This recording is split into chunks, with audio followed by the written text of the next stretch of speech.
হাজিরিন, প্রথমে একটু আলোচনা করে নিই। আজকের যে আমাদের আয়োজন সিরাতুন নবী সাল্লাল্লাহু আলাইহি ওয়াসাল্লাম শীর্ষক আলোচনা। এখানে দুইটি বিষয়, একটি বিষয় হচ্ছে সিরাতুন নবী, আর একটি বিষয় হচ্ছে মিলাদুন নবী। অনেক সময় আমাদের দেশের অবস্থা এখন এমন হয়ে গেছে, মিলাদ শব্দটা বলতে গেলে কেমন কেমন জানি লাগে। কেমন কেমন লাগার কারণ হচ্ছে আমরা মিলাদুন নবী বা ঈদে মিলাদুন নবী শুনতে শুনতে বা তাদের কার্যক্রম দেখতে দেখতে আমাদের মাঝে এমন হয়েছে এখন আমরা মিলাদ শব্দ শুনলেই আমাদের শরীরে পছন্দ হয়ে যায় বা আমাদের ভিতরে একটা ধাক্কা দেয়। কারণ এই ঈদে মিলাদুন নবী বা মিলাদ নামে এক শ্রেণীর মানুষ নবী আলাইহিস সালাতু ওয়াস সালামের সম্মান দিতে গিয়ে বা নবীকে মহব্বত করতে গিয়ে তারা অনেক সময় এত অতিরঞ্জিত করে যারা ইসলামের বাইরে চলে যায়। এই জন্য আমাদের আজকের এখানে যুব সমাজের উদ্যোগে এবং ব্যবসায়ীদের উদ্দেশ্যে আলোচনা দেওয়ার একটাই কারণ যে আমরা এই বিষয়টি সমাজের কাছে আওয়ামদের মাঝে যেন আমরা স্পষ্ট করতে পারি।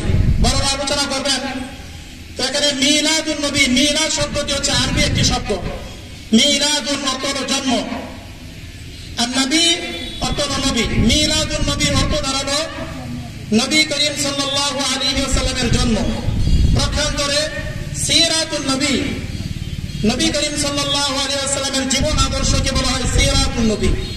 সংক্ষেপে বোঝার জন্য এটুকু বললাম। তো এখন আসেন, এখান থেকে আমাদের কি শিক্ষণীয় এবং কি বর্জনীয়, কোনটা আমলের জন্য এবং কোনটা আলোচনার জন্য এবং জানার জন্য। মিলাদুন নবী, নবীর জন্ম, এখানে আমাদের পালন করার কোনো কিছু নেই। মিলাদুন নবী, নবীজির জন্ম, এটা শুধু জানার বিষয়, এটাকে শুধু জানবো এবং আলোচনা করবো, এই পর্যন্তই শেষ। নবী দুনিয়াতে আগমন করছেন, দুনিয়াতে আসছেন, আল্লাহ পাক রব্বুল আলামিন দুনিয়াতে পাঠাইছেন। এই মিলাদুন নবীর শুধু আলোচনা চলবে, কিন্তু মিলাদুন নবীর মাঝে পালন করার কোনো বিষয় নাই। মিলাদুন নবীর মাঝে জশ্নে জুলুস বলেন, মিছিল বলেন, মিটিং বলেন, এইগুলো কোনো কিছু নেই। তার মানে আমরা বুঝতে পারলাম মিলাদুন নবীর মানেই হচ্ছে আমরা নবীর জন্ম, নবী কিভাবে দুনিয়াতে আসছেন, আল্লাহ পাক কিভাবে পাঠাইছেন, কেনই বা পাঠাইছেন, শুধু এখান থেকে আলোচনা জানার বিষয়। প্রকান্তরে সিরাতুন নবী, এটা হলো আমাদের আমলের বিষয়।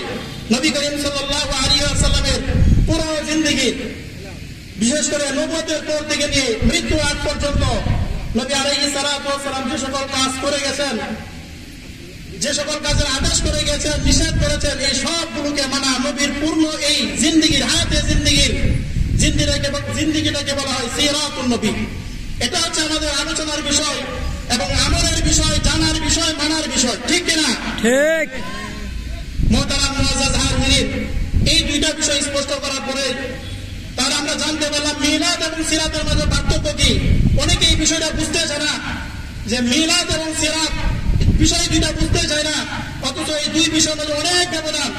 নবীজি দুনিয়াতে আগমন করছেন, আমরা অত্যন্ত আনন্দিত, কারণ এই নবীকে আল্লাহ পাক পাঠাইবেন সর্বশেষ নবী হিসাবে।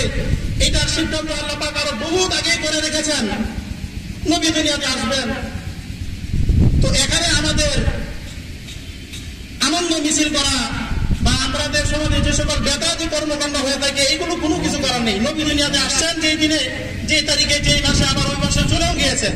এই জন্য মুআজ্জাজ মুহতারাম হাজিরিন, নবী করিম সাল্লাল্লাহু আলাইহি ওয়াসাল্লামের মিলাদুন নবী নিয়ে আমাদের পালন করার মতো কোনো কিছু নেই।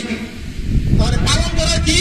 সিরাতুন নবী থেকে নিয়ে, সিরাতুন নবী, নবীর পূর্ণ জীবন আদর্শ থেকে নিয়ে আমরা যদি জীবনকে আমাদের বাস্তবায়ন করতে পারি, জীবনকে যদি গঠন করতে পারি, আল্লাহ পাক রব্বুল আলামিন এই নবীর জীবন অনুযায়ী চলার কারণে আল্লাহ পাক আপনাকে আমাকে কাল কিয়ামতের ময়দানে জান্নাতের ব্যবস্থা করে দিবেন। সুবহানাল্লাহ। মুআজ্জাজ মুহতারাম হাজিরিন, আলোচনা শেষ করে দিচ্ছি।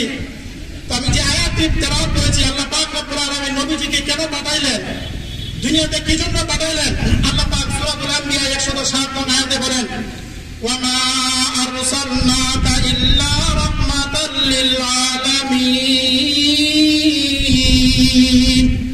আল্লাহ পাক রব্বুল আলামিন ডাক দিয়ে বলেন, নবী গো, আমি আপনাকে গোটা পৃথিবীর জন্য রহমত স্বরূপ পাঠিয়েছি।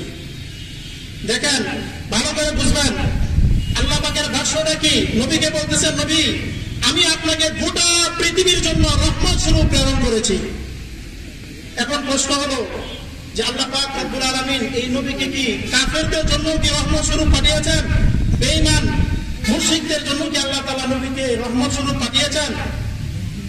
আল্লামা তাবারী রাহমাতুল্লাহি আলাইহি তার তাফসীরের কিতাবে ৮ নং খণ্ডে ৫৫২ নম্বর পৃষ্ঠায় এই কথাটা উনি কি ব্যাখ্যা করেছেন, আয়াতের ব্যাখ্যায় লিখেছেন যে আল্লাহ পাক রব্বুল আলামিন আমাদের এই নবীকে যেমনই ভাবে মুমিন মুসলমানের জন্য রহমত স্বরূপ পাঠিয়েছেন, ঠিক তদ্রূপভাবে আল্লাহ পাক রব্বুল আলামিন কাফের বেঈমানদের জন্য, মুশরিকদের জন্য আল্লাহ পাক এই নবীকে রহমত হিসেবে পাঠিয়েছেন। সুবহানাল্লাহ সুবহানাল্লাহ। মুআজ্জাজ মুহতারাম হাজিরিন, আল্লাহ পাক যে আমাদের এই নবীকে গোটা পৃথিবীর আসমান এবং জমিন, মানব এবং দানব, কাফের বেঈমান মুশরিক, ইহুদি নাসারা খ্রিস্টান সহ সকল মানুষের জন্যই আমাদের নবীকে রহমত হিসেবে পাঠিয়েছেন। দেখেন, আমাদের নবী আসার পূর্বে অন্যান্য আম্বিয়া কেরামদেরকে আল্লাহ পাক যখন পাঠিয়েছেন এবং তাদের উম্মতদেরকে পাঠিয়েছেন, সেই উম্মতের মাঝে যখন উম্মতের বেশি বিশৃঙ্খলা হইতো, অন্যায় যখন পাপাচার যখন বেশি হইতো, আল্লাহ পাক রব্বুল আলামিন ওই জাতিকে সমূলে ধ্বংস করে দিতেন। এরকম ঘটনা কোরআন এবং হাদিস ইতিহাস থেকে আমরা জানতে পারি বা আমরা পড়েছি, জানি। অন্যান্য উম্মতদেরকে এইভাবে আল্লাহ তাআলা ধ্বংস করে দিয়েছেন। কিন্তু আল্লাহ পাক রব্বুল আলামিন শুধু এই উম্মতে মুহাম্মদীকে তাদের পাপাচারের কারণে পুরো জাতিকে একসাথে ধ্বংস করেন নাই। নবী সাল্লাল্লাহু আলাইহি ওয়াসাল্লাম দোয়া করে গিয়েছেন, আল্লাহ আমার উম্মতকে পাপাচারের কারণে, গুনাহের কারণে একসাথে পুরো জাতিকে তুমি ধ্বংস করিও না। দেখেন, আজ বর্তমান বলতে গেলে বেঈমান এবং কাফের এই রাষ্ট্রগুলোতে নবী আলাইহিস সালাতু ওয়াস সালামকে নিয়ে কয়েকদিন পর পরই শোনা যায় নবীকে নিয়ে ব্যঙ্গচিত্র করেছে। কোথাও তো শোনা যায় যে আল্লাহ তাআলা কেউ নিয়ে ব্যঙ্গচিত্র করতেছে কিনা আমরা শুনি কিনা? এই জাতির এত পাপাচার, এত অন্যায় আর জুলুম আর নির্যাতন হয়েছে, আমার আল্লাহ পাক রব্বুল আলামিন সেই যে বলেছেন, ঘোষণা করেছেন, ওয়া মা আরসালনাকা ইল্লা রাহমাতাল লিল আলামিন, নবী গো আমি আপনাকে গোটা পৃথিবীর জন্য রহমত স্বরূপ প্রেরণ করেছি। ওই আল্লাহ পাকের ঘোষণা আর বর্তমান আমরা সেই বাস্তবতা পাইতেছি, বাস্তবতা দেখতেছি। এই জাতি এত হাজারো অন্যায় জুলুম নির্যাতন স্বয়ং নবী এবং আল্লাহ পাককে নিয়ে কটূক্তি করার পরেও আল্লাহ পাক রব্বুল আলামিন কিন্তু এই জাতিকে সমূলে ধ্বংস করছেন না। কারণ আল্লাহ পাক আগেই ঘোষণা করেছেন, ওয়া মা আরসালনাকা ইল্লা রাহমাতাল লিল আলামিন। এইজন্য মুআজ্জাজ মুহতারাম হাজিরিন, আমরা মাঝে মাঝে শুনি নবীকে নিয়ে ব্যঙ্গচিত্র করেছে। এমনকি আমার দেশের, আমার এই ভূখণ্ডের ভিতরেও মুসলিম নামে, মুসলমান নামদারি কিছু কুলাঙ্গার আমার আপনার নবীকে নিয়ে, যেই নবীকে কাফের বেঈমানের গোষ্ঠীগুলো নবীর নামে কোনো টুকরা লাগাইতে পারে নাই, কিন্তু এই যুগেও এসেও আমার আপনার নবীকে, যেই নবীকে আল্লাহ পাক রব্বুল আলামিন গোটা পৃথিবীর রহমত হিসেবে প্রেরণ করেছেন, সকল আম্বিয়াদের আম্বিয়া হিসেবে প্রেরণ করেছেন, সকল নবীদের নবী হিসেবে প্রেরণ করেছেন, ইমামুল আম্বিয়া, ইমামুল আতকিয়া, সাইয়্যিদুল মুরসালিন রাহমাতুল লিল আলামিন, বিশ্ব মানবতার মুক্তির দূত, মানবতার কান্ডার, রহমতের ভান্ডার, রাহমাতুল লিল আলামিন হিসেবে প্রেরণ করেছেন। এই যুগে সেই কুলাঙ্গার গুলো নবীর নামে কালিমা লেপন করার দুঃসাহস দেখিয়েছে। এরপরে আল্লাহ পাক রব্বুল আলামিন তাদেরকে সমূলে ধ্বংস করছেন না, কারণ আল্লাহ পাক সকলের জন্যই এই নবীকে রহমত হিসেবে প্রেরণ করেছেন। আমরা আজকের এই সিরাত মাহফিল থেকে বলিষ্ঠ কণ্ঠে উচ্চারণ করতে চাই, আজকের পর থেকে বা এখন থেকে যেই কুলাঙ্গার নবী করিম সাল্লাল্লাহু আলাইহি ওয়াসাল্লাম সহ আল্লাহ পাক এবং এদেশের আলেম উলামা, ইসলাম বিদ্বেষী যদি কোনো শক্তি, কোনো অপশক্তি যদি নবী এবং ইসলাম আল্লাহ পাকের বিরুদ্ধে যদি হয়, তাহলে তাওহীদি জনতা, এদেশের তাওহীদি জনতা বসে রাখবে না। যাও যা আছে তাওহীদি জনতা তাদের ঈমান নিয়ে সেই প্রতিবাদ করার জন্য প্রস্তুত আছে। ঠিক কিনা? মুআজ্জাজ মুহতারাম হাজিরিন, এজন্য ঈমানকে পাকাপোক্ত করতে হবে। হাদিস পড়েছিলাম, লা ইউমিনু আহাদুকুম হাত্তা আকুনা হাব্বা ইলাইহি মিন ওয়ালিদিহি ওয়া ওয়ালাদিহি ওয়ান নাসি আজমাইন। কোন ব্যক্তি ততক্ষণ পর্যন্ত পরিপূর্ণ মুমিন হতে পারবে না যতক্ষণ পর্যন্ত নবী করিম সাল্লাল্লাহু আলাইহি ওয়াসাল্লাম ওই ব্যক্তির কাছে তার জান এবং মাল বেশি প্রিয় না হবে ততক্ষণ পর্যন্ত সে পরিপূর্ণ মুমিন হতে পারবে না। এজন্য আমি সহ নিজের আমলের জন্য আমরা সকলে নবীকে মহব্বত করব, নবীকে ভালোবাসি, নিজের জীবনের চেয়ে, নিজের সন্তানের চেয়ে, নিজের মা বাবার চেয়ে ভালোবাসি। আপনারা বাসেন কিনা?